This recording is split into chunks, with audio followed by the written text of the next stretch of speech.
All right, what is up, FightHype family? We are live for Kell Brook tonight. Well, it's daytime here in the United States, but nighttime over there in the United Kingdom. And right now we're kicking it off with Natasha Jonas. Third time's the charm, she hopes tonight, trying to become world champion back home in Britain, fighting for the WBO Super Welterweight Championship of the World. Before she's had a close loss to Katie Taylor, the undisputed lightweight champion, who's going to have that super fight April 30th against Amanda Serrano. And in the other title fight she had was a draw with Terry Harper, who just lost her title to Alicia Baumgardner. So, the 37-year-old Natasha Jonas is going to try and pull this off tonight. And that's what we're kicking it off with tonight. We're going to jump right into this co-main event as round one's about to start, and then we get right into the fight everyone's waiting for, Kell Brook. And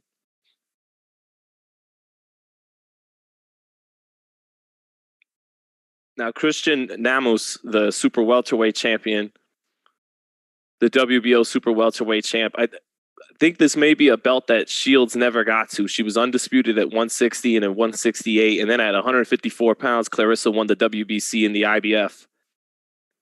But I don't know if she ever got her hands on this WBO title. But Natasha Jonas, very, cerebral fighter, southpaw. She's starting fast by her standards here, though. She usually likes to pick her single shots like she did against Katie Taylor, and keep a tight guard in the southpaw stance, but she actually let go of some good body shots here in round one to get started.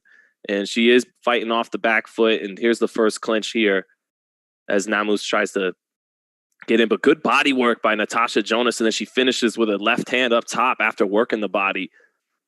So a good active start for Natasha Jonas in this first minute of round one. She's definitely got the advantage so far in this round. Good right hand by Natasha Jonas. Caught Namus coming in. Beautiful southpaw right hand for Natasha Jonas. Threw it as a straight jab, but it really had power on it. She sat down on it more like if it was her backhand, her power hand when she threw that jab. Straight left right through the middle by Natasha Jonas. She's having a really good effective for another straight left and a right hook, and down goes Namus. Oh man, that's going to be a highlight reel. Natasha Jonas, what a straight left hand and then a right hook drops Christian Namus in what might be one of the best highlights you'll see in a woman's highlight reel for knockouts. Can she get the knockout in round one? She closes in. Time is Namus's friend. It looks like she's going to survive this round because she got dropped right towards the end, but she is out on her feet almost, goes back to her corner, and she is in bad shape, is the WBO super welterweight champion. That was a spectacular first round for Natasha Jonas. She came out. She's usually very cerebral, likes to take her time and pop shot, but man, she came out, dug to the body, started off with that lead hand, very smart, and then dug to the body, and eventually, here we'll see on the replay, straight left, right hook, beautiful two-punch combination to score a knockdown in round one. Absolute highlight reel stuff out of the gates for Natasha Jonas. Man, she is fired up. She is wearing her daughter's name on her trunks, Mila, M-E-L-A, and she said she was fired up to bring the world title home to her daughter tonight, and she came out on fire in round one. Very impressive stuff.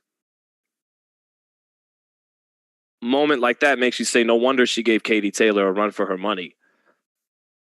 All right, round two. She starts off straight left to the body and brings a right hook up top. Left hand through the middle, a right hook and a straight left hand for Jonas. Digs the left hand to the body, clubbing with a right hook up top. Straight left, knocks Namus right into the ropes, down for a second time. A straight left hand center to her butt on the canvas. But Namus, not as devastating as that first knock. That's it. They wave it off, and Namus is devastated. She was up. She wasn't as hurt in this second knockdown as the first one. But Natasha Jonas with a second round technical knockout. Third time is the charm for the Brit, born in Paris. At 37 years old, Natasha Jonas able to become a world champion. That was, she blitzed her.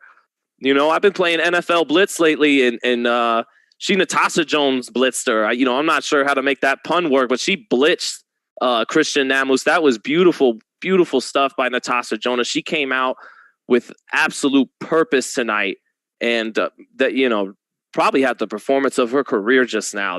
And also that reflects very well. That reflects very well on Katie Taylor, able to get a win over a champion that's now 154 pounds, beat her back at lightweight. So it's a good look for Katie Taylor, but what a performance by Natasha Jonas. Sorry, guys, I hear you talking about not wobbling the laptop. I am holding this on my knee for now. As you can see, it just happened again. But I will do my best to keep this thing perfectly still. So, but what a performance by Natasha Jonas. That was one of the best performances in a women's world title fight I've seen. And this has been a good start to the year for women's boxing with Alicia Baumgartner, what she did to Terry Harper, and then Amanda Serrano and Katie Taylor's already on the schedule. That was really impressive. So let's see again on the stoppage. Good combination punching, sharp. Her left hand was going right down the pipe, kept splitting Namus's guard, and then she bring the right hook right behind it. Beautiful 2-3s, as they call them in the gym. Maybe they, for Namus, you feel like if you were back home or in a neutral ground, they may have let that fight continue. She did look like she may have been able to continue, but props to Natasha Jonas for not just hurting her and then settling into a game plan of boxing every round. She saw an opportunity to get her out of there early, and she took advantage and really left a statement tonight. And back home in the United Kingdom, the Brits seem to really appreciate the sport, not take it for granted as much as we do in the United States. So showing out on a big co-main event to Kell Brook can really move the needle for a fighter like Natasha Jonas back home in the United Kingdom, whereas maybe it's a little tougher to break through in the States. Let's see what you guys are saying in on the chat as we have some time to kill, it looks like, between now and the main event of Kell Brook.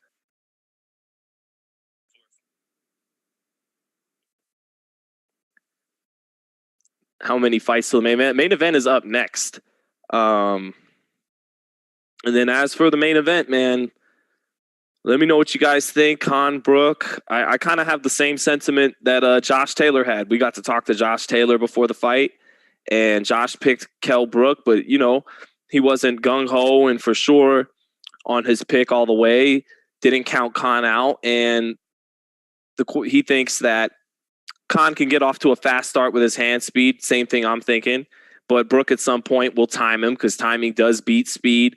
But in order to get that timing, he's probably going to have to eat some sharp shots, the fast hands and combinations of Amir Khan. He's going to have to take that for some period of time in the fight and then catch Khan getting his timing. But the question is, if Khan's quick hands are landing against those previously broken orbital bones of Errol Spence, they got broken by Errol Spence, of Kell Brook, can Brook still withstand, even though Khan's not a puncher? He's got sting because the fast punches have some sting on him.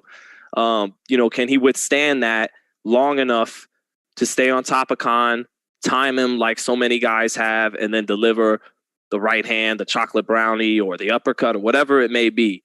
So we'll see. But one thing I don't think that's good for Brook heading into this fight is I suspect Khan had a better camp, because I don't think Terrence Crawford would have flown all the way out if he saw Khan sandbagging it in camp, not giving it his all. I don't think Brian McIntyre and Bud would put their name behind Khan if they thought he was going to go out and shit the bed tonight. So that tells me he really did have an excellent camp. His confidence throughout the week says he feels he had a great camp. With Kell Brook, we'll see. Brian McIntyre was accusing him of going through the motions and did bring up how Dominic Ingle wasn't there for the last camp. So, I don't know the camp that Kell Brook has, but I definitely suspect that Khan had a great camp based on what Brian McIntyre and Terrence said. Khan did not yet. Co-main event.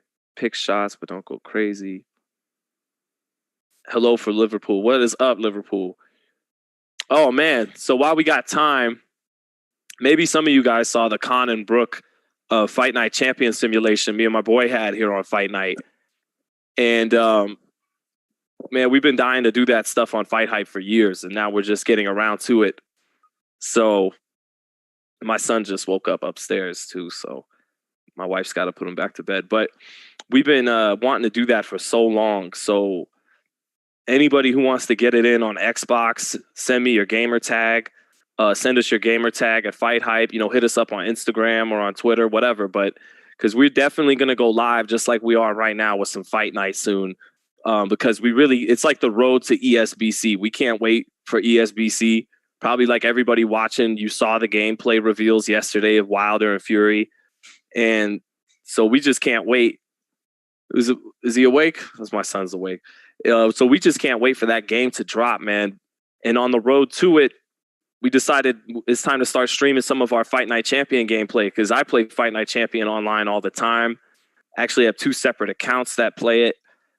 So yeah, man, we're getting into that. So if you guys want to, get your ass beat online, just leave your gamer tag, and we look forward to having you on the stream on FightHype Live soon. But it's really about like the road to ESBC, so that when that game comes out, we could just go crazy with it. We can arrange tournaments. You guys could get your gameplay shown on FightHype, where thousands of people will probably get around to watching it. So yeah, we want to do some big things with Fight Night Champion into ESBC on FightHype, man. So it's good for the sport. It's good for the sport. I know a lot of people that got into boxing and watched Ricky Hatton, Miguel Cotto, Floyd Mayweather fight from playing Fight Night Round 2. So a lot of people knew who Calvin Brock and Eddie Chambers were before they fought Klitschko because of Fight Night Round 3 and Fight Night Round 4. So those video games can be really good to the sport. Sometimes them video games, like NBA 2K back in the day when it was really good, it would get people who wouldn't normally watch the NBA to watch the NBA because they like the game. And I'm hopeful that that's what ESBC can do, is just help the sport out and get people who may not normally watch boxing that like the video game to watch boxing. So, yeah, and I got dogs here, and I got a whole family here. If you guys, yeah, this would be Mr. and Mrs. Zattel with my little son holding it down in the stream. We are definitely not at a broadcast booth ringside like Sky Sports. This is the official For Today FightHype booth. My dog just ran across my lap. So yeah, but the countdown now is just the Conor and Brook. I remember hearing about these two guys talking on forums back in the day about Brook when he was a prospect in the UK, and Khan was this huge deal. Already had articles written about him in Ring Magazine. He won the silver medal in the Olympics. They called him the Golden Boy, which we all call Oscar De La Hoya the Golden Boy. So I remember back in 05, 06, these two were circling each other as the two big prospects out of Britain.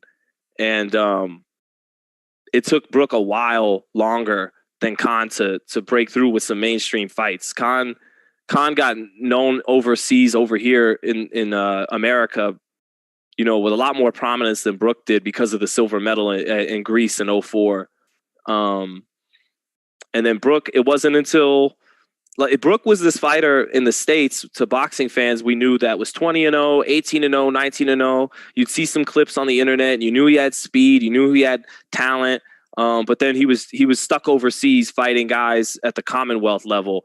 Khan, meanwhile, got to HBO, came to America to conquer, really was an ambitious fighter. It didn't exactly go the way he wanted. He had the misstep with Lamont Peterson. Then he gets knocked out by Danny Garcia. And then after that, it was kind of just up and down.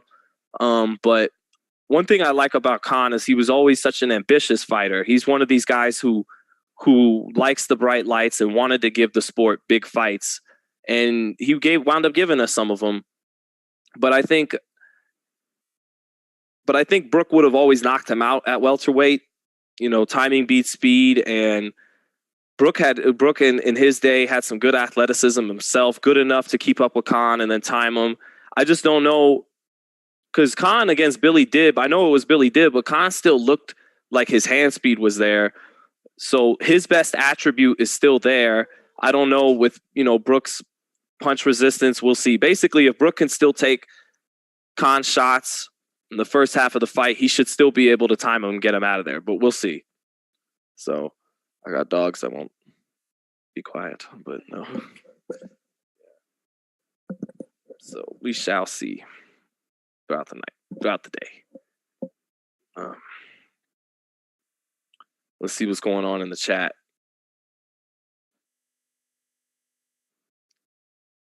I see those.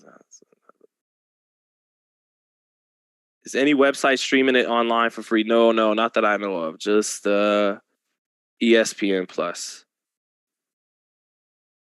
Freedom Convoy coming to the U.S. I don't even know what that is. I'm so illiterate about that right now. I just know it's definitely a big deal, and why does media owners, along with their celebrity puppets, await? The answer is just, okay, right. Yeah. While Kell was fighting Go-Go Dans, Khan was winning belts in America. Is that the timeline, though? Didn't Khan fight, or didn't Brook fight Jojo Dan as a mandatory, as a world champion? I know that the last time Brook was a world champion was 2017 when he lost to Errol Spence, and the last time Khan was a champion was in 2012 when he lost to Danny Garcia. So for Khan, it's been a decade since he was world champion, and for Brook, it's been a half decade. Khan unified, and Brook never did. But Brook holds the best single win between either fighter by beating a prime undefeated Sean Porter. But Khan probably has more names on his resume, but Brook has the best single name, the best single win. So yeah, Brook, it's a toss-up between the two of them. When you add in Khan's amateur career, he's probably been the more decorated fighter, all told. He unified. He had big fights in a couple, but then but Kell Brook had a big fight at middleweight with Golovkin. So in an odd way, even though they're both not in their prime, this fight might determine just who was better, even if it doesn't logically make any sense since they're not fighting in their prime. But it's close to a push between their accomplishments. So neither guy has done more than the other to where if the other guy wins, it doesn't matter. When they're so close in accomplishments, a head-to-head fight like this might actually determine who people remember as better. Fair or not. Or not, right, Sammy? Or just who gives a shit, and whoever wins, and this is all narratives. So yeah, we're just kicking it, waiting for the main event to start. I see Rhapsody in a commercial. Just did a podcast with her with Sean Porter, which is cool. I just mentioned that because she comes on the commercial for the NCAA tournament.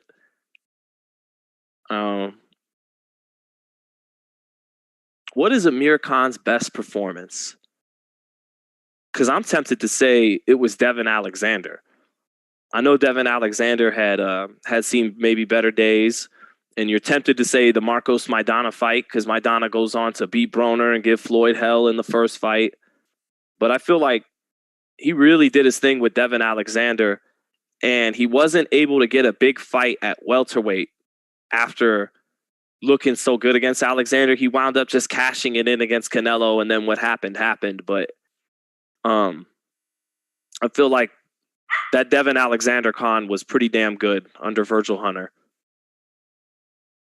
I think I remember the performance, the commentators in the UK just raving about his performance that night. I remember because styles make fights, walking away from that Devin Alexander fight, even being like that might be a tricky fight for Floyd, just because styles make fights and Khan's length and speed, and he was not going to beat Floyd Mayweather. But I did think he might be able to take some rounds off of Floyd just because of his speed and length and style. The numbers get up there. He could get his punch count up there, and it would take Floyd some time before he hurt him, because that's not what Floyd would naturally do, but he looked really good in that fight. And then Brook, obviously, his best performance was Sean Porter, but he did clinch a lot in that fight. And they're showing highlights of that fight right now. He just sharpshooted Sean. Sean would be busy. Then they'd be in a clinch. Kell was strong welterweight, strong enough to hold his own with Sean in the clinches. Then they'd separate, and Sean would Kell would ping, sharp pinpoint 1-2, or Sean would come in aggressive, Kell would catch, bing, check hook, just was sharp all night, just sharp. Sean was busy, roughed him up in spots, but just couldn't get land and connect with the clean eye-catching shots as often as Kell did in that fight. That fight was far from a blowout, though. That was a competitive fight, Brook and Porter. But Brook did his thing. And it was kind of a shame that we never again saw that version of Brook, an undefeated welterweight Kell Brook fight at welterweight again. He fought Golovkin, got the bag, and then fought Spence.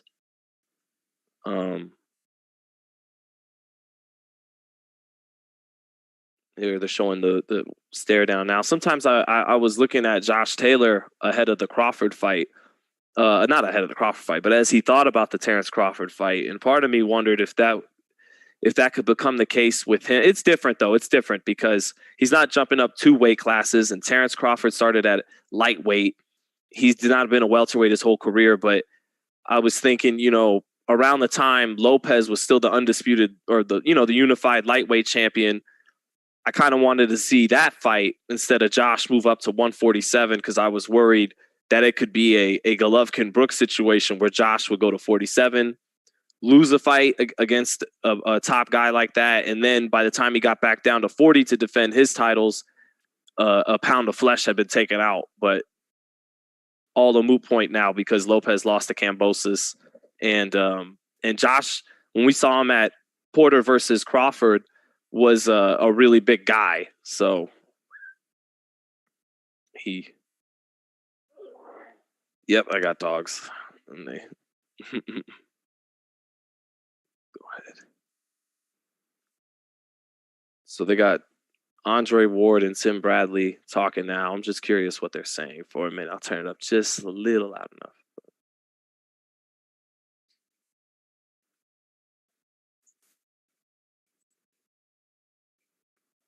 Got it. Okay, that's enough. Yeah, Andre Ward is talking about that sometimes, and this is an old theory in the sport by the wise men in the sport, that when two top fighters who are past their prime face each other, sometimes you actually get a really exciting fight because their defense and their reflexes isn't as good as it once was, and that means they're getting hit more, and so that leads to a more entertaining fight.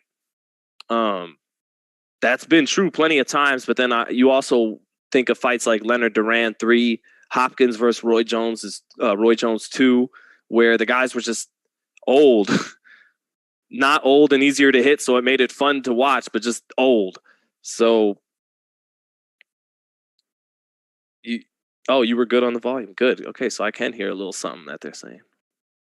Let's see. Yeah, so that's what you worry about. But I think the fighters I mentioned there, especially obviously Hopkins and Roy, deep in their 40s, I think these guys are still a little younger than that. They're both 35. And then there's the bad blood element there. Leonard and Duran had already made history, made glory together. We're literally friends, I think, by the third time they fought. So no bad blood there. So there is bad blood here. They're 35. They're not in their 40s like Bernard and Roy. Joe Tessitore. I mean, he has to say Tessitore for like reasons, but pretty sure it's really Tessitore. But Joey Tessitore. Oh, Joey T, what you got to tell me? Timmy, Andre, who's going to win this fight? Come on, tell me the truth. Who's going to win, Andre? Come on. You know Amir Khan. He trained with Virgil Hunter. You know, Andre. You know if he's going to win or not. Tell us the truth. Ooh, he said he saw. Okay. So Andre Ward is saying he saw Kell Brook trying to win when he fought Terrence Crawford. He says Amir Khan didn't try to win. This sounds very similar to something another wise man in boxing told me. Almost makes me think the two of them spoke. But yeah, so the point now that that Andre Ward is making is that Brook actually came to win that fight, and Khan did not when he fought Terrence Crawford. That was definitely the most gun-shy and least confident version of Amir Khan I had ever seen against Terrence Crawford. Talking about the fight yesterday while we did our simulation on Fight Night Champion, my boy Steve Nieto, huge boxing fan, was telling me he really just, he thought it was, and I'm only bringing it up because it's a good point. I asked him how much of what Crawford did to Khan was Crawford's Crawford, and Khan had taken L's already in his career. And he said, I think most of it was really Terrence Crawford because the stylistic matchup. Canelo is a bigger guy, but fighting a smaller guy like Khan with his speed was able to get off, able to land some shots that weren't affecting Canelo Alvarez, but we're touching him. We're able to touch and score him some rounds. Whereas against Crawford, who is of the same size, really is able to match that speed. And Khan usually is able to like in the Paulie Malignaggi fight, he killed him with his length and speed. Crawford has extremely long arms, and he's a great counter puncher. So he's going to pick up and counter Khan, time him quicker than just about anybody. So he really ran into a nightmare style matchup with Terrence Crawford, to where maybe if even he was in his prime, like when he fought Devin Alexander, it wouldn't have made too much of a difference.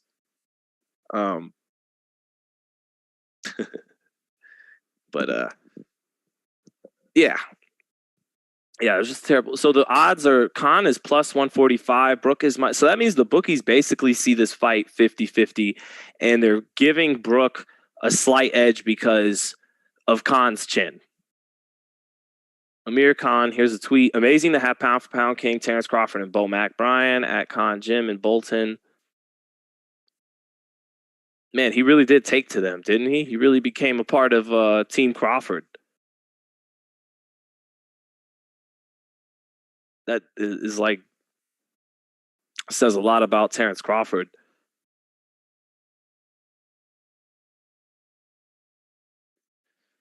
These guys, man, we're supposed to have our ring walk around too. Let's see the chat. Give me something, chat. Give me life. I suppose. Is it possible for Khan to KO Kell? I mean, realistically, yeah. NYCBK, what's up? Brooklyn's in the house. Definitely realistic because of Brook's punch resistance with those orbital bones. For all we know, because of the injuries he had to those orbital bones, it really could just be the case of it doesn't take a puncher. It just takes a guy to land consistently on the right spot, and the body will just not be able to react and hold up. These are human beings. They're not machines.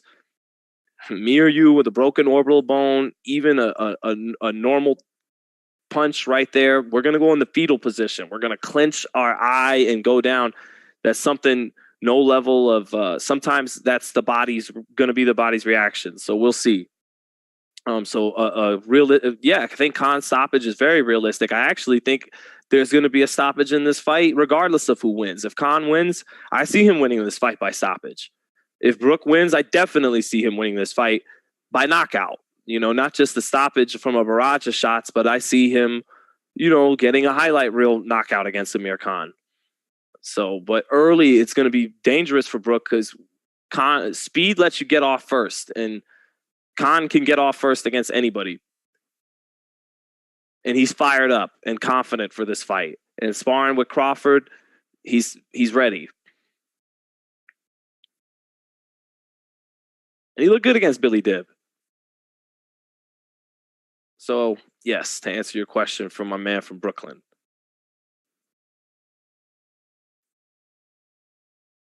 Can't run but hard. Yes, yo. Khan that fought Maidana is good for sure. Absolutely.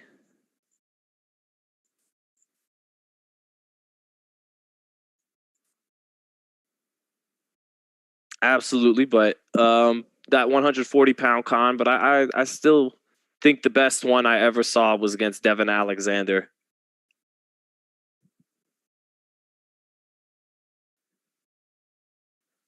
Devin Alexander. High definition, Amir Khan is 100% winning this one.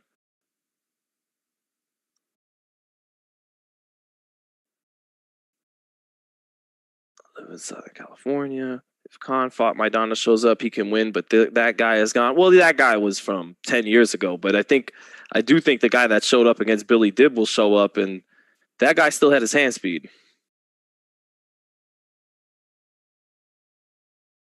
Do you think the weight will impact the result? I didn't like Brook's comments about still kind of complaining about the weight, just because he weighed in at 147 for Crawford, and now Khan is giving you 2 pounds and technically letting you weigh in as a junior middleweight as he's weighing in at the welterweight limit, and you still are saying, you know, that he's making you make concessions that aren't fair. And I don't know if that's what you want to hear from the fighter before. You kind of want to hear more.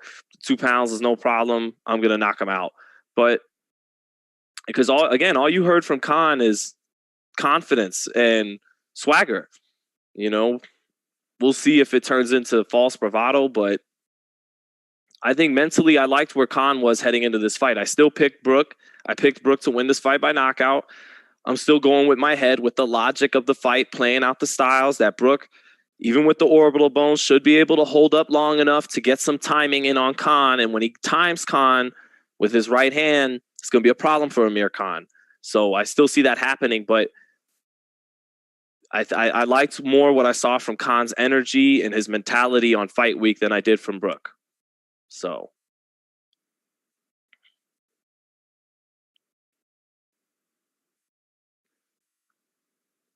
Dib was pretty small. Dib was incredibly small. But sometimes you're not looking at the opponent. You're just assessing the fighter and doing your eye test. How's his speed and reflexes and legs and power and sharpness? How's that all looking? His moves. And Khan, to me, in that Dib fight, he still looked like Amir Khan, you know. It's almost impossible that he could be the same guy he was 10 years ago with the knockouts suffered and age, but he still looked like he had some juice in the tank. Yeah, Kell Brook. I was actually ringside when he fought Terrence Crawford at the bubble at the MGM here in Vegas. And his skills didn't let him down in that fight. That fight was arguably even up until he got caught with that half jab, half right hook by Terrence Crawford. Really, the first time he got cracked, the fight was over.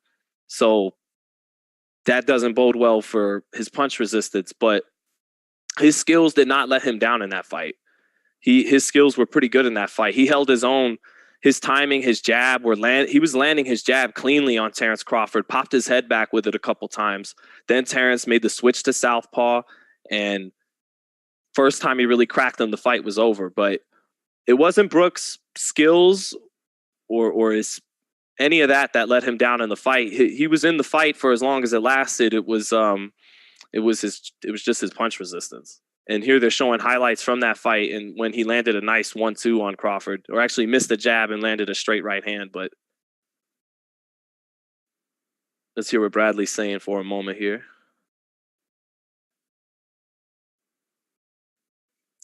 Bradley talking about Khan's speed, reminding us that he started at lightweight. Brook's been a 147 his whole career. Right. Brook's timing. Okay, so you know your boy Sean is on the right track. I make a lot of the same points that geniuses in the game like Tim Bradley and Dre make. Timing, speed. He said if he can time him and hit him with the right hand, he should be able to knock out Khan.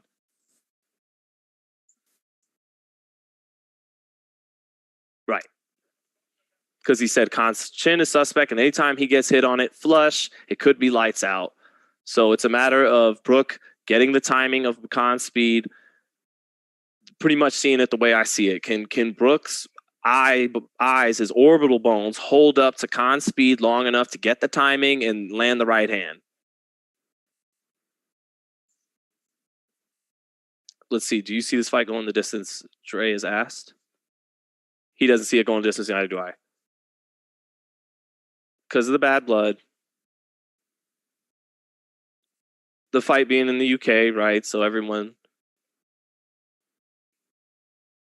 The over-under is 9.5 rounds.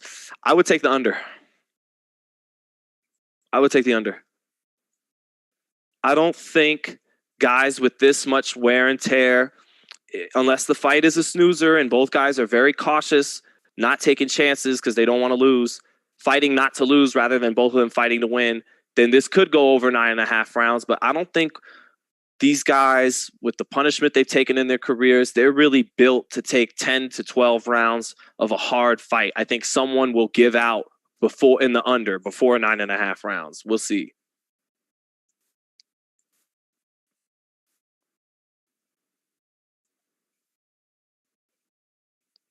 Let's see. Khan lacked confidence and worried about the public. Khan's never lacked for confidence. Maybe in the Crawford fight being the exception, but even against Canelo Alvarez, he has confidence. Khan has definitely believed in himself. My boy Radio Raheem once made a joke and said he thinks he's the fifth Beatle in reference to how confident and how big a deal he thinks he is. So, no, Khan never really lacks confidence. He isn't lacking confidence heading into this fight. It's all about styles. Kell is a very, very bad matchup for Khan. Kell's timing is fantastic and good power. Knockout in the 4th round.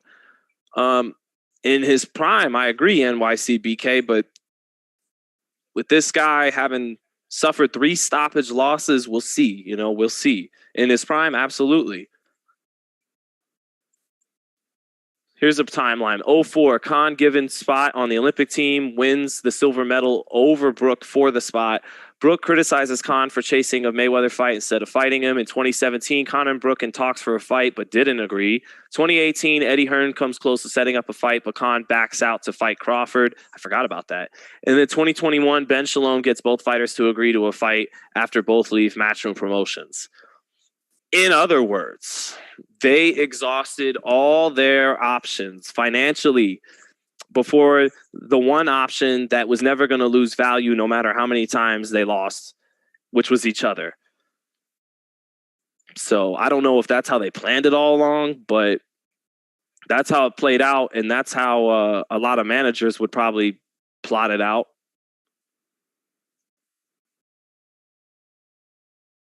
Honestly, too, so I think someone in the chat asked what happens for the winner after this fight. I know people are talking retirement, but I feel like the winner of this fight is going to get just enough juice, especially domestically, especially if it's Khan, because Khan loves those bright lights.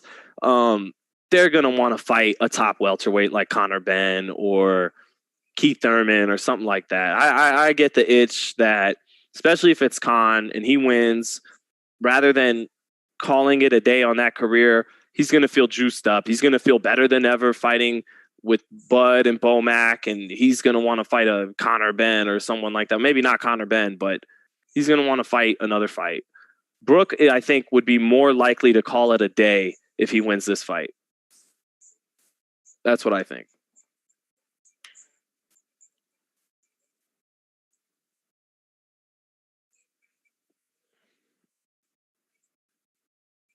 Which has the better conditioning? That's a good question.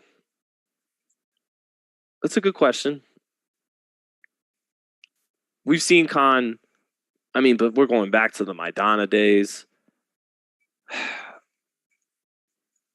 We've seen Khan hurt by guys like Algieri, Julio Diaz, and make it through in the second half of the fight.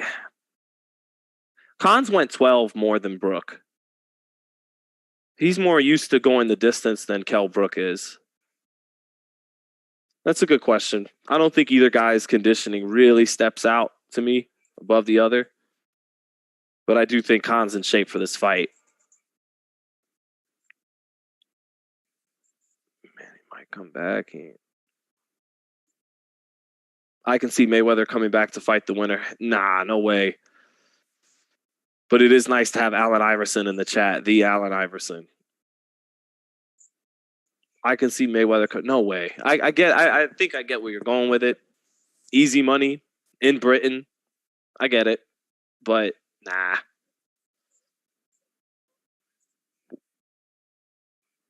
Where does each fighter go from here if they lose? Well, retirement. Any other option is, an exercise in futility. Who wins, Khan versus Conor McGregor? Khan. Yeah, Khan. Duh. What am I thinking? Surprised if it goes draw. Kell Brook is precise with his punches. Yes.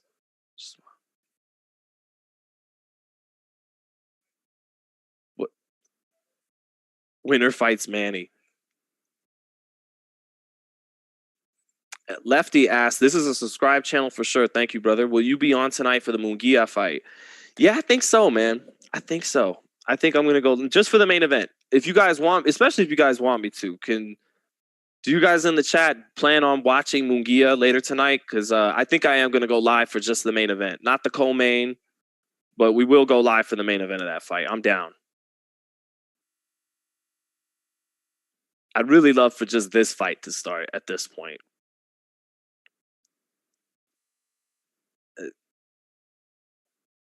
Okay, are we ready? Is Sweet Caroline at least playing yet?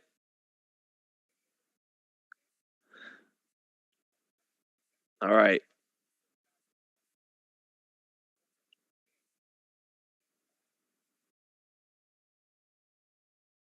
Yeah, I think they're playing Sweet Caroline, one of the most overrated songs. But hey, that's their thing. Have fun. Apparently, we need a song in America. No, we don't. We don't need a song to sing before the fight. Yes, on Munguia. Yes, we do. Cool. I'm down. I will be live for Munguia. What did I think about Munguia almost fainting at the weigh-in? I didn't think it was a good look, man. I understand they put you in with a guy that they feel you should be fine with, but Jesus, man, passing out of the weigh-in. Although I did joke, his trainer Eric El Terrible Morales, one of my favorites ever, he kind of did that at every single weigh-in he ever had, and then would still beat the shit out of some top fighter like Paulie Ayala or Manny Pacquiao. So in Eric Morales' eyes, he's probably like, he's fine. I used to do it every fight. He's fine. This is what we do in Tijuana. But I don't think that was a good look for Jaime Munguia. You know, that's dangerous. And his body didn't look in the best shape. You know, the other guy, Demetrius Ballard, is undefeated. So it makes you go from giving Ballard no chance, essentially, to now he does have a chance, because any guy who can hardly stand after a weigh-in has got to be more vulnerable than he normally would be. So yeah, it wasn't a good look. But back to Khan and Brook, they were showing Brook coming to the ring now, wearing his red, similar to what he wore when he fought Sean Porter. Back to Dre and Tim and Joey P in the studio.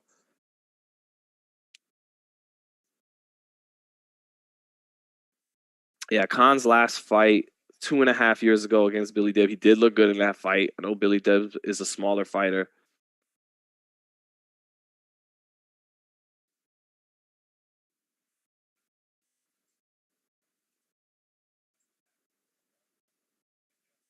All right. Ring walk time. Come on, Michael Buffer, Mikey B. There he is. Mr. Great Suits himself. Mr. 28-year-old supermodel girlfriends to this day.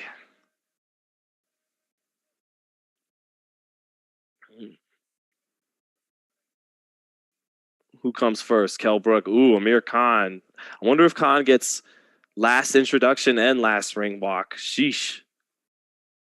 Sticking it to Kell Brook up until the very end, huh? All right, here comes Brook. Does he come out to All of the Lights from Rihanna? Isn't that usually his song? I think. But more importantly, hopefully Amir Khan comes out to Mr. Capone's Amir Khan. I got a man playing piano. Very different vibe out in the United Kingdom than fights in America.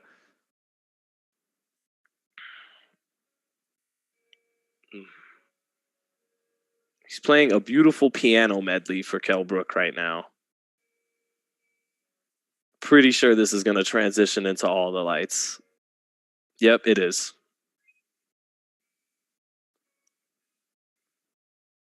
This is just me. I don't like that song or any song that came out in that decade, really.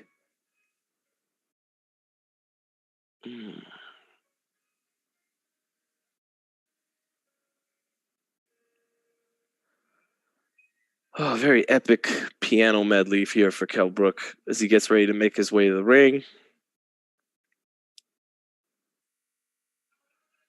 And there, cue Rihanna.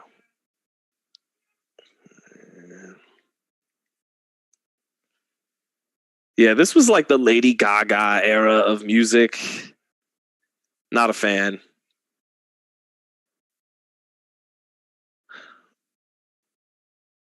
Kell Brook keeping it making it feel. It's funny. This is supposed to be a fight that happened in 2012, and he's keeping it very 2012 coming out to this song.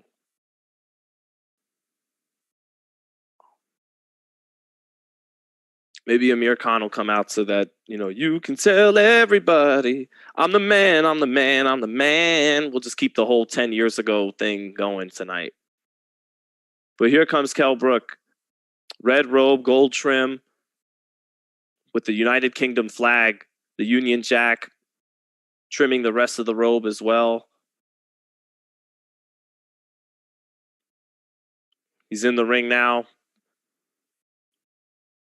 throwing some practice hooks, warming up, throwing his shots like that, walking around the ring. Again, curious to see if Brook also gets introduced first, if Khan, up until the very end here of this rivalry, is still digging it to him, still trying to make him feel like the B side, like he's fighting the star. But Brook is in the ring now with trainer Dominic Ingle. A little wet, but not little perspiration on the face, but not completely warmed up. Not dry, but not as warmed up as George Foreman always loved to see guys in the ring back when he was calling fights for HBO.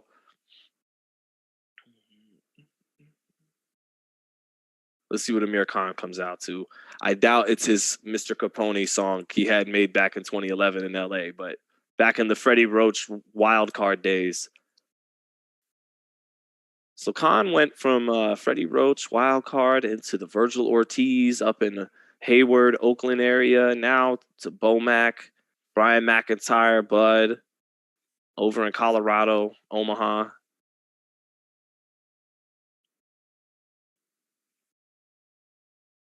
Curious to see what adjustments Bomac really brings to the table with Khan.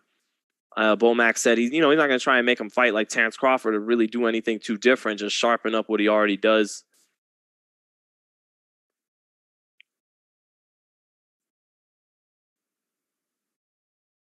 Khan. Oh, yeah. Absolutely. Andre Ward pointing out now, Kell Brook actually lacing his gloves up in the ring, and he said he's never seen that happen in all his years of boxing.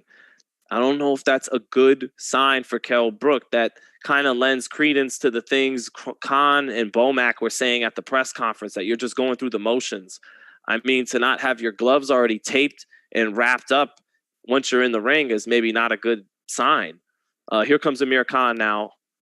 White robe with a nice gold trim, yellowish gold trim.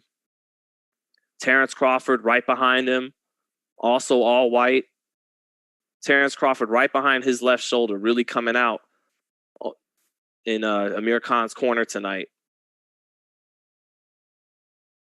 I'm getting a text. Okay, so maybe there was a glove controversy for Brook before he came out. Wonder if that was on the Khan camp part, more gamesmanship from Amir Khan, who really loves to get under Kell Brook's skin. Khan taking a deep breath, taking in some nerves, taking in the moment. Deep breath, head down a little bit. Looks like it's good for him, though. He's taking in the gravity of the moment.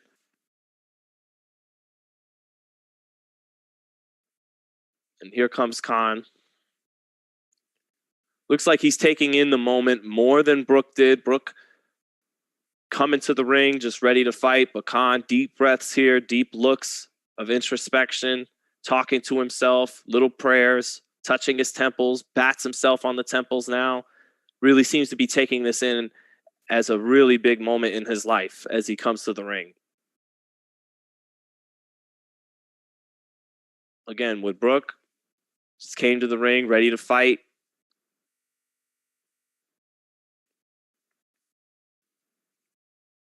You get the sense from Khan, he was always an ambitious fighter. He loves these bright lights. Man, lots of deep breaths from Amir Khan in this ring walk. He is taking it in. He may say after he was fine, but he is feeling the nerves. He's feeling the gravity of this moment. Big, deep breaths before he takes the steps onto that big stage in front of that sold-out crowd in Britain.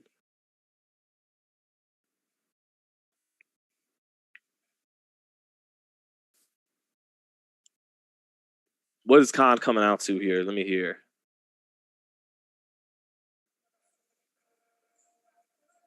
Oh, wow. He took the Shaka Khan, Ain't Nobody, the song that Crawford came out to when he knocked out Kell Brook. Is that more minded? I don't know how to feel. I mean, I love the song. It's great. But, geez, I mean, you train with the man, and now you're going to come out to the man's entrance music. What is next? Will Amir Khan come out and switch southpaw tonight, at this point? But, yeah, coming out to some Shaka Khan. I wonder how much of it is it's just a great song, and I wanted to come out to it. I'm really a big Bud fan now, and I wanted to come out to it because I loved how he did it. How much of Khan coming out to that was to fuck with Brook's head? This is the same song you had to hear last time before you got knocked out in your previous fight. So, but I do love Shaka Khan. Ain't Nobody, and I Feel For You, probably being her best songs. But yeah, got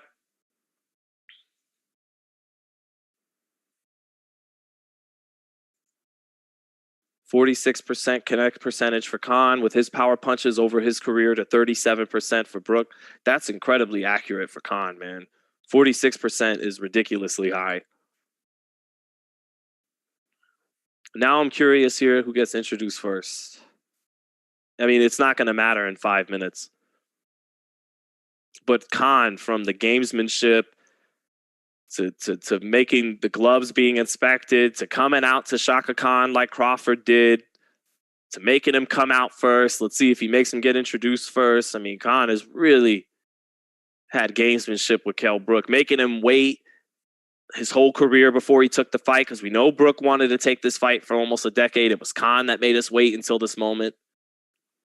So let's see, as Michael Buffer gets ready to make these introductions, let's see what you guys are talking about in the chat.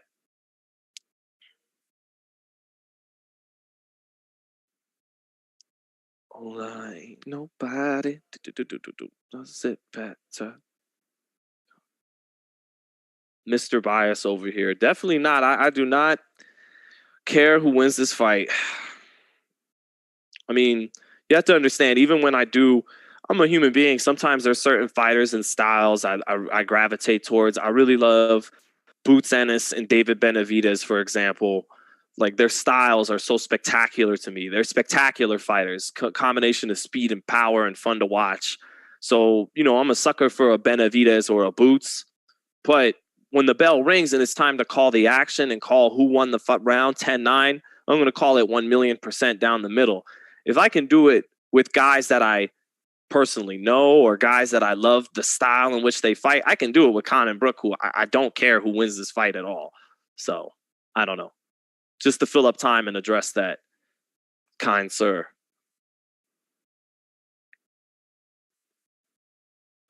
Maybe that's why Brook came out. Oh, yeah, Brook, no.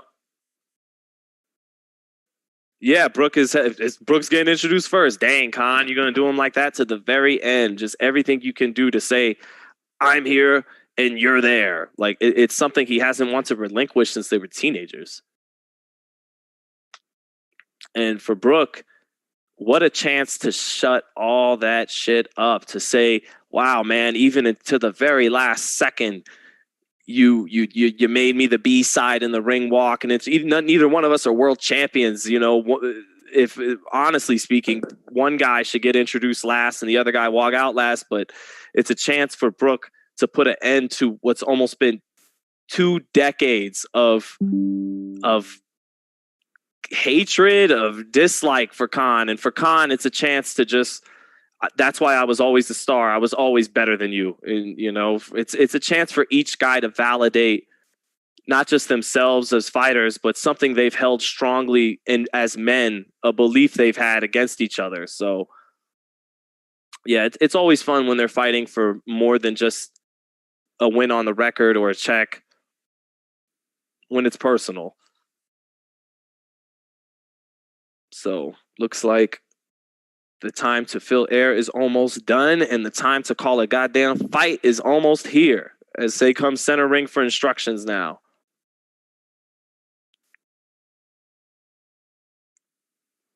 Khan is being Drake right now. Good, that ambulance ready for change.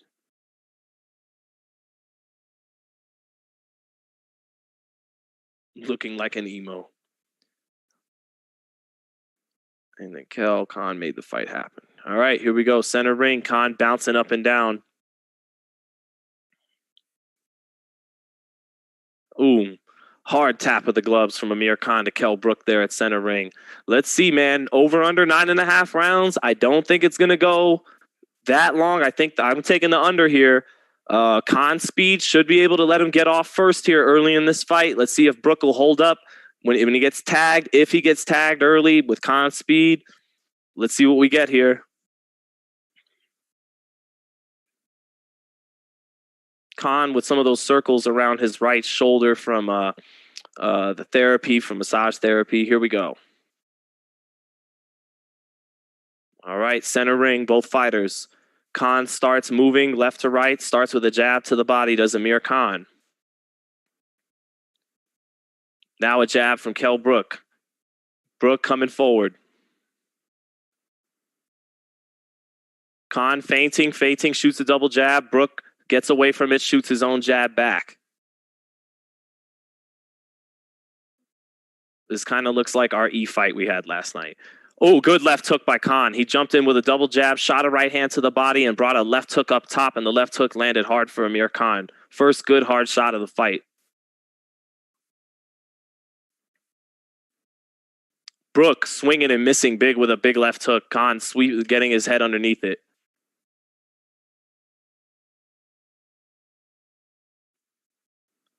Khan bouncing up and down on his toes. Feints with the jab. Feigning with the jab, shoots it to the body. Jab goes to the body. Double jab from Khan. Shoots it from the body up to the head. Left hook, right hand misses, but then a left hook lands for Khan. Brook forced to take that shot. Good left hook for Amir Khan there. Brook forced just to cover up and take it. Solid first minute and a half for Amir Khan, as expected with his speed. Jumping out just as we thought he would with that hand speed. 2 left hooks have landed so far for Khan in the first minute and a half. Khan missing over the top of the right hand. Jittery is Khan. Lets his hands go in 4-punch combination. Nothing landing, but very jittery. A lot of anxious energy from Khan, but he's off to a good start. Shoots the jab to the pit of the stomach again there. Brook hurts Khan. Shoots a straight right hand and then a jab right behind it, and it buckles Khan. Khan shaking his head but forced to cover up, and his legs already buckled from, it was really a jab from Brook. A straight right hand that he shot to set up a jab, and the jab hurt Khan. So already Khan hurt by a jab from Brook. Brook shoots another jab against Khan. Not good for Khan. Khan comes back with his jab, lands it.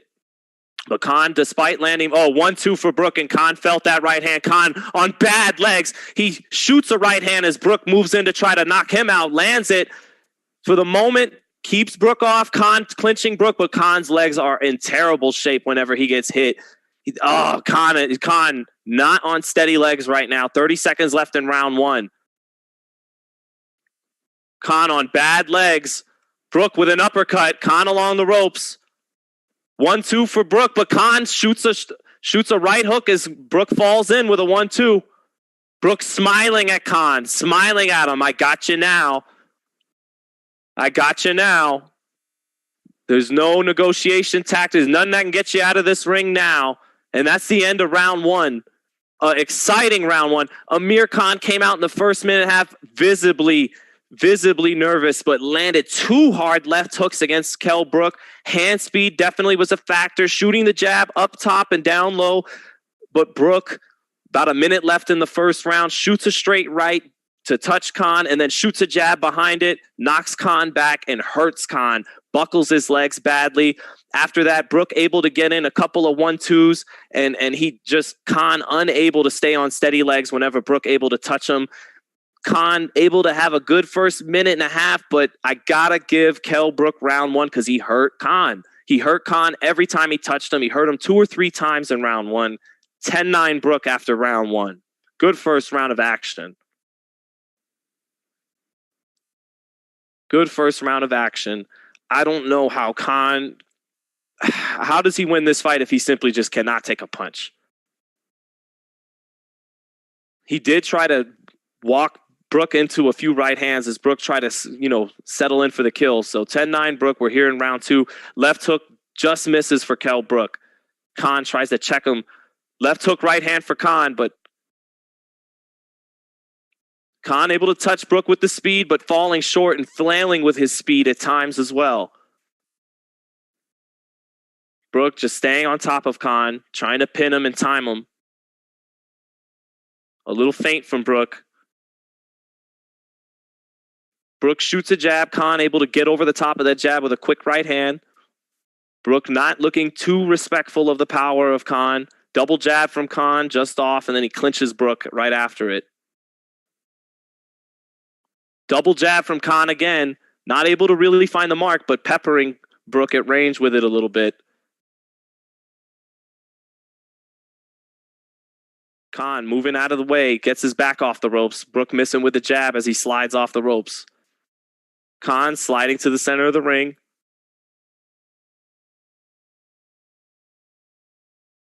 Brook shoots an uppercut, short with it.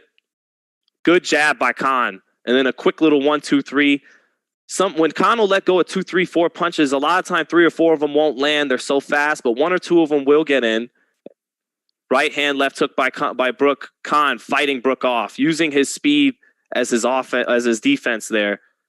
Good right hand by Khan, catching Brook with a right hand as Brook coming in, trying to stay on top of him. Khan's hand still very fast. Nice double jab from Amir Khan there. Khan winning this round in round 2. About a minute left. Khan using his speed, letting his hands go whenever Brook's just about to get close enough to let go. He's using his offense as defense this round. Oh, left hook from Brook. Picks Khan's head up. Khan able to roll with it a little bit. Good right hand to the body by Khan as Brook came in and landed a right hand on the inside. Double jab by Brook, or by Khan, and then a left hook behind it. Good job hooking off the jab by Amir Khan. Khan having a good round here. He's got to be busier than Brook. He's got to be busier. His offense is going to have to be his defense throughout the fight. Good jab by Khan. 1-2 by Brook, but Khan able to duck below, roll with the right hand, not get hit flush with it. Reacting better to Brook's punches just a little bit better in round 2. End of the second coming here. And the two dog each other to go back to the corner. Good comeback round for Amir Khan. He won the second, just getting off about 3 or 4 to 1 to Brook with that hand speed. Whenever Brook is getting in the right position to let go, to fire, Khan, instead of trying to rely on his defense and catch shots or slip them, using his offense as defense, trying to time his speed, the right time to let it go just when Brook's going to get off. And that's really going to have to be Khan's best defense tonight because, again, Khan is not a guy who's going to catch and do a bunch of different moves with the gloves to catch and block shots. He's not a guy with great head movement. He still relies on his feet to get out of range. So he's going to have to let his hands go whenever he feels like Brook's going to open up and beat him to the punch and then get out of there. So 1-1, 19-19 after 2 rounds. Khan listening to Bo back in the corner. All right, round 3, here we go. Fight is even. Khan starting off with 4 jabs, lands 2 of them.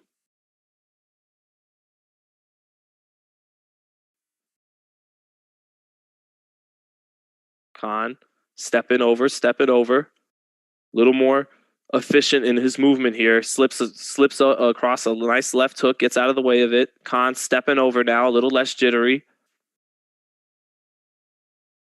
Nice jab to the body by Khan, and then the 2 clinch. Ref breaks him back in the center of the ring now. 2:20 left in the third. Double jab by Khan. Right hand by Brook, but Khan able to take it that time. Brook had to leave his hand, had to kind of reach with that right hand, take something off of it to land it, and Khan took it well. Khan comes back to the body with a nice left hand. Good jab by Brook there. Knocks Khan's head back. Brook trying to land that right hand over the top like Canelo did. Just missed with a left hook. Did Kell Brook. Brook trying to time Khan with a left hook. Khan getting out of the way. Nice double jab by Khan throughout the fight.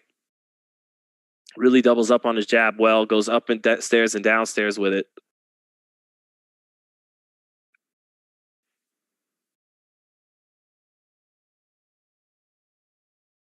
Brook letting the jab go, and then Khan backs him out of range with 3 jabs. Khan lets go with 3-4 shots so fast. Again, not a lot of them landing, but gets the judge's eyes, and only 1 out of 4 lands, and you see a guy's head pick up once and 4 punches fly. You don't know if 1 of them landed or 2.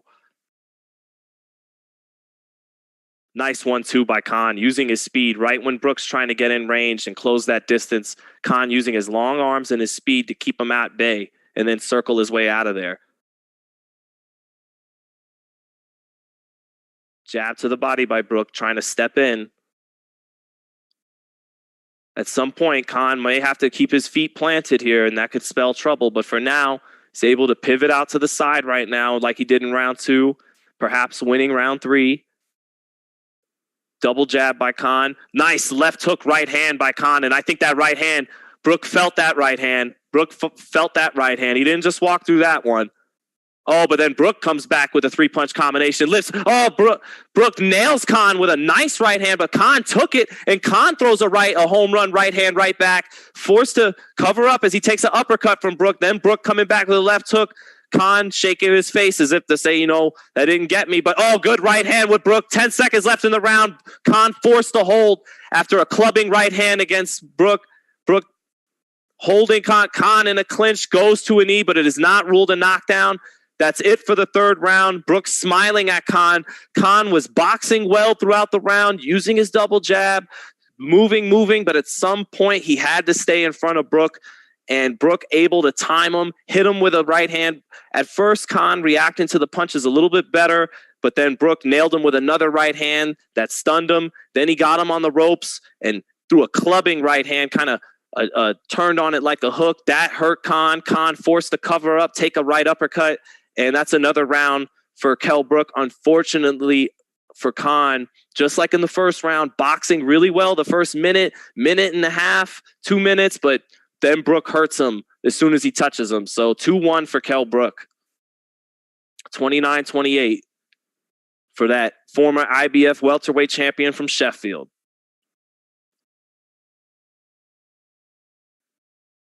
Two to one, but good fight, just like we expected. It's been a good fight.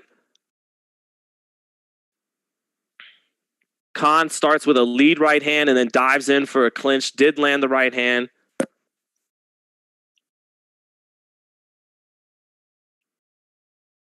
Khan with that double jab. Not always landing there, but definitely. 1-2 by Brook. Khan forced to cover up. He slaps with a left hook in response and did land, but didn't get Brook's respect. That was a hard right hand by Brook. Khan is taking his chances. If he's going to go out tonight, he's going to go down swinging. He's going for Brook at times when Brook is catching him and nailing him.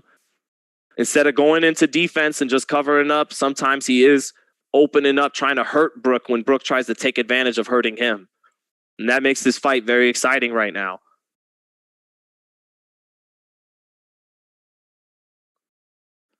Brook just off with a right hand. Khan able to catch it against the gloves and then blocks a left hook from Brook as he isn't able to just constantly stay on his bike. Had to stand there and cover up. Jab to the body for Khan. Brook ahead so far in the first minute of this round. Landed a hard right hand earlier in the round. So Brook with the advantage early in the fourth, midway through the fourth. Good jab by Khan. Here comes Brook, lands a right hand over the top and then slams a right hand to the body. Good jab by Brook, knocks Khan's head up. Khan using lateral movement, keeping his hands up, circling out to his left, trying to only give half of his body. Times Brook's left hook and lands a nice 1-2. Good right hand by Amir Khan there. Nice little left hook, jumps in with it and then clinches. Khan having a decent middle minute of the round here. Brook shoots a 1-2. Khan seeing it coming. Comes back now, shoots his own 1-2, but Brook dipping down, gets into the clinch. Khan not able to land cleanly. Khan ducks under a left hook from Brook in the middle of the ring, circles out. Brook staying on top of him. 1-2, misses the right hand over the top. Khan now clinches right after it. Khan tries to shoot a right uppercut after he gets out of the way of the jab, doesn't land it.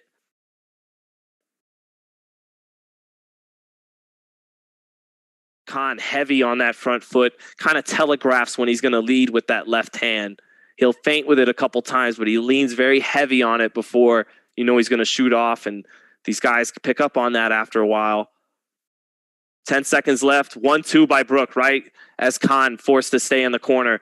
Brook finishing with a good combination. I think that Brook won this round. Yeah, Khan, that looks terrible to the judges. Khan forced the hold. Brook smiling at him as he goes back to the corner. Finished up with a good right hand there.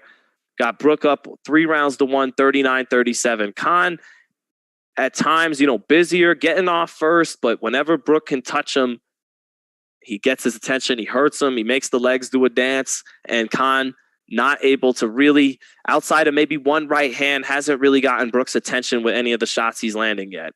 Dominic Ingle is really smiling in the corner right now with Kell Brook, really licking his chops. Here's a replay of a 1-2 by Brook. Good right hand by Brook, and Khan took one right on the money right there. He took it, held up to it. Here it is again. Brook shoots the jab, clean right hand, right on the money of Amir Khan's chin, but he took it. Oof, again, the replay.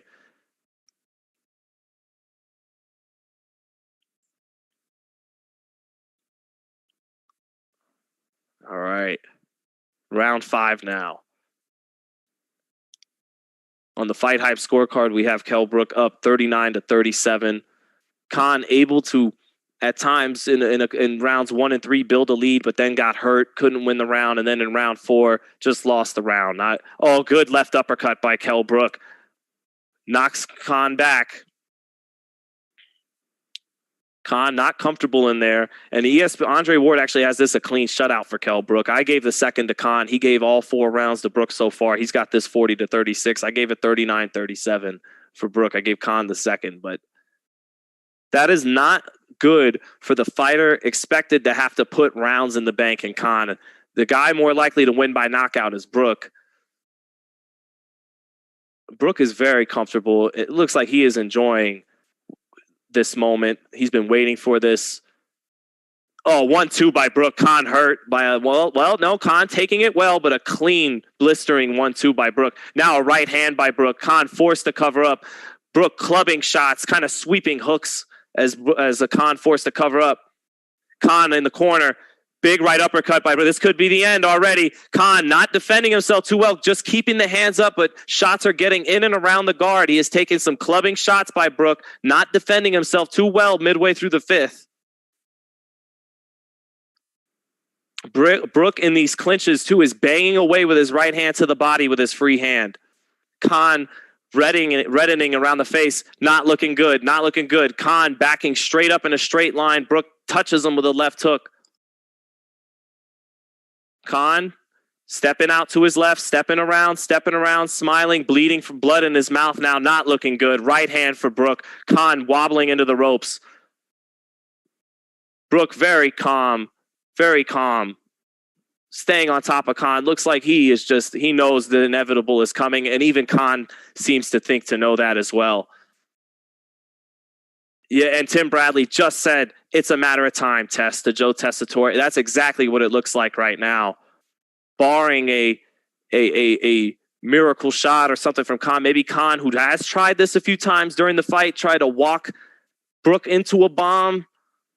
He just jumped in with a 1-2. Brook saw it coming and then clinches. Right uppercut by Brook off the jab. Good shot by Kell Brook. Khan taking a beating in this 5th round, getting beat up a bit from pillar to post.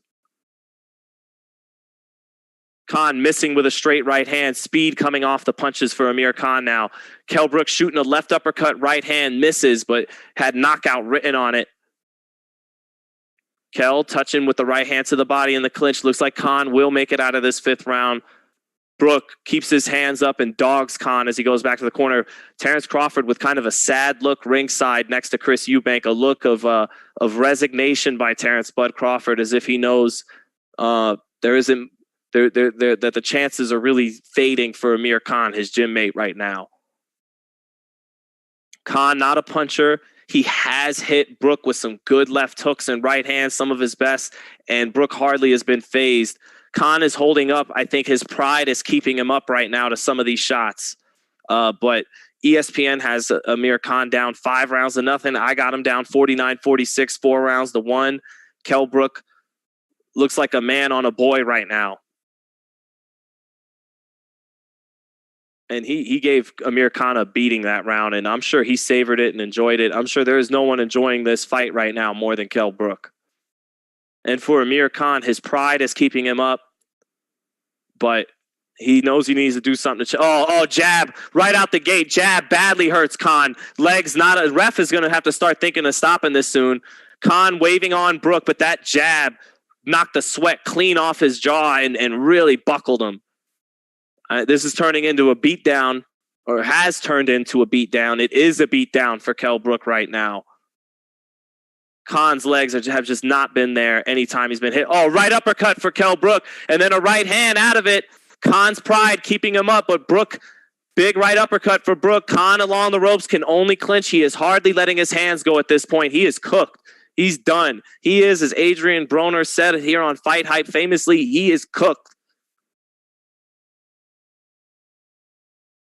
And that's it. The referee stops it along the ropes. Khan makes this face. And Brook hops on the shoulders, piggyback ride on top of Dominic Ingle, all celebration surprise. A big yes from Kell Brook. He always knew he'd win this fight. Khan always knew he'd win this fight. It's why it took so long for it to happen.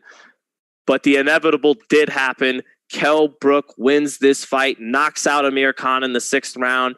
Won every round except for the 2nd on my card, which was still a close round. He might have won. Really good performance for Kell Brook. More than winning any title or anything about now he's in the picture and maybe he could still have some juice to fight a Boots Ennis or an Ortiz or a Conor Benn. The Conor Benn fight does make some sense, but really this closes the chapter for Kell Brook. I think this closes the chapter for his career. I'm sure he can retire a happy man now. Absolutely for Kell Brook. For Amir Khan, for the longest time insisted this was a fighter that envied him, that wanted to be him. He made him walk out first. He made him get introduced first. Up until the bitter end, he tried to play Kell Brook like he was lesser than. But all of that, winning the silver medal, being a bigger name, selling more tickets, being more known by the public, all of that, coming out last, coming out to the entrance music of the guy, that's all well and good. But like Larry Holmes said when he fought Jerry Cooney, it's just me and you in there. You can't call the cops. Once the bell rings, all the bullshit goes out the window. And Kell Brook, he closes the show on this. And me, just as a man, would love to see these two call it. Kell Brook's coming over the corner. I'd love to see these two call it a day. and Kell Brook is trying to reach in for the hug. Khan's pride is obviously hurt, but Brook coming in, trying to wish him well. Khan knows with so much bad blood that bygones aren't that easily made bygones, but Brook doing the right thing, came over and showed Khan some love. I'm happy Brook did that. He could have been a dick about it. I'm happy he didn't. When two men get in the ring, everything else, you would hope it's over once you, because there's nothing else you could do more to sell it than come to blows and fight over it. They were the two best light welterweight / welterweight Brits of the last decade. They held British boxing up in those divisions. Now that mantle belongs to Conor Benn. Maybe Kell Brook will fight Conor Benn. Money-wise, that does make some sense. That could be a passing of the torch fight. We know Brook is he won tonight by knockout, but he's definitely not the guy he once was. But that was a fun fight to call and a fun fight to watch. I hope you guys enjoyed it. That about does it for me. That wraps it up for us here at FightHype. Fight lived up to its expectations, and the guy that most of us thought would win did win. We wondered if, because Khan, we knew was going to get off. When you got fast hands, when you're the faster guy, you can get off first early in fights. We wondered if Brook, those orbital bones, could hold up to Khan's punches. They did. He ate a couple of big left hooks in round one. He ate a good right hand in round two, and really wasn't fazed by much at all. Eventually, he got the timing. Khan, with his constant movement, had to stay still at some point, and Brook got him out of there. So let's see. Thanks. Oh, stay on if you can, I'm being asked. Stay on and do commentary on post-fight. Okay, I will. Let's do it. Yeah, that just my real post-fight analysis is I think we went over a lot of it. I think we went over a lot of it in that Khan, he can, he tried he did the smart thing financially. He waited until the last minute for a fight that he could have lost another fight or two, and that fight still would have sold out in the UK. No. On Brook and Khan post fight. Yes. On Brook and Khan post fight. Oh, I got you. Forgive me, everybody. That will do it for me. I'm sure you guys heard a lot of what I had to say about the fight. Kell Brook, Conor Benn. If Kell Brook's going to keep fighting, I don't know if he really should. This puts a nice bow on his career. I think he could retire a happy man now, but maybe Conor Benn. But for everyone who tuned in, I hope you guys loved rocking with us here at FightHype. We love doing this. We will be on later tonight for Jaime Munguia versus Demetrius Ballard. But you keep it locked in right here. We got people live in England, ringside at the fight. So keep it locked in for some post-fight interviews, post-fight press conference. Keep it locked in right here on FightHype. Thank you, everybody, for tuning in.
So apparently I am back on Fight Hype Live, and I got to report back to you guys the post fight interviews. We got to see what Brook and Khan have to say after the fight, and then we will sign out, kick back for a few hours, and jump back in for Jaime Munguia against Demetrius Ballard.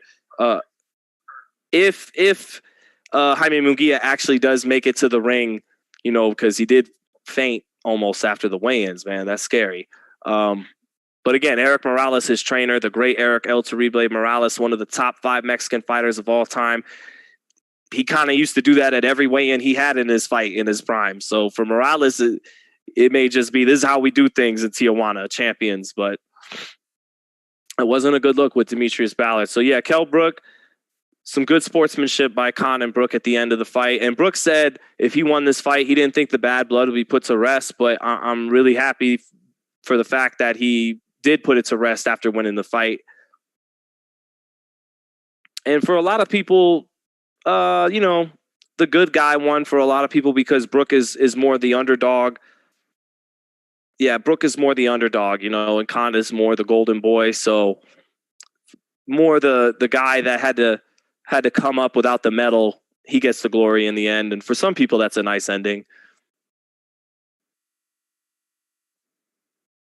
Now Tim Bradley is saying he wants to see how he fares against some of the younger talent. See, yeah, I don't know. I'm curious to see if Brook says he's going to retire here. Let's see if we get some post-fight interview going. I mean, now I'm getting texts from people. Keith Thurman versus Kell Brook is fire. That's not a bad fight. Look, if Kell Brook's going to keep fighting, fight Conor Benn. Do another sold-out domestic fight. You know, instead of 2 former champions again like Brook and Thurman, let's see him in against a crossroads fight. You know, a guy who's been there, done that against the best, against the guy who is the next British welterweight. Let's see that. Looks like we're not going to get any interviews. Now they're just doing a preview of Josh Taylor's mandatory title defense against Jack Catterall. So we did interview Josh on the channel. He was intense as always. In his words, didn't give a fuck about Terrence Crawford, Spence Ugas winner. All he cares about is Jack Catterall. So we'll be calling that fight live right here next Saturday when they stream that on ESPN Plus. Your event has ended. So that's it. I believe that is it. We are not going to hear if Kell... We'll just have to wait until Fight Hype gets the post-fight press conference up to see if Kell Brook retires or if he's going to fight Conor Benn or what's going to go down. So I believe that is it. Thanks, everybody, for holding it down. Check back in probably, 4.5 hours for Munguia Ballard.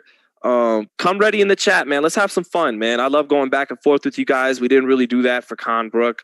So come ready to have some fun, have some beers, and let's call this fight, this Munguia Ballard, later tonight on DAZN. Peace out, everybody.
beaten Amir Khan. Try and put into words how you're feeling right now. Well, look at these raps. Before they went in gloves, I told you, because I knew that were happening. It weren't my fault I kept it from the fans, but they finally got to see that. I always knew that was going to happen. It was just a matter of time before I was going to get them out of there. But listen, what a feeling, what a turnout. They're the fighters that I wanted to be involved in when I walked into the gym as a kid. To be them big fights like that.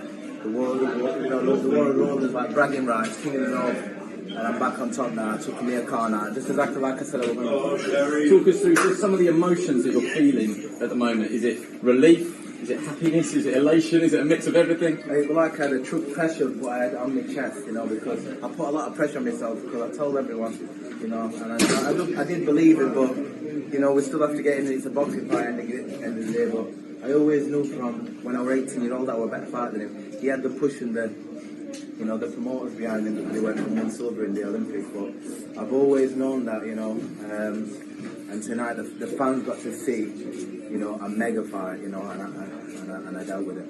A lot of people said in the build-up it will be timing against speed. Your timing and Amir Khan's speed, it was your timing, but the question was, at 149, at the age that you are, will the timing still be there? Did you, Dom Ingle, the whole Ingle camp know that timing is still there? Yeah, we knew the timing was still there.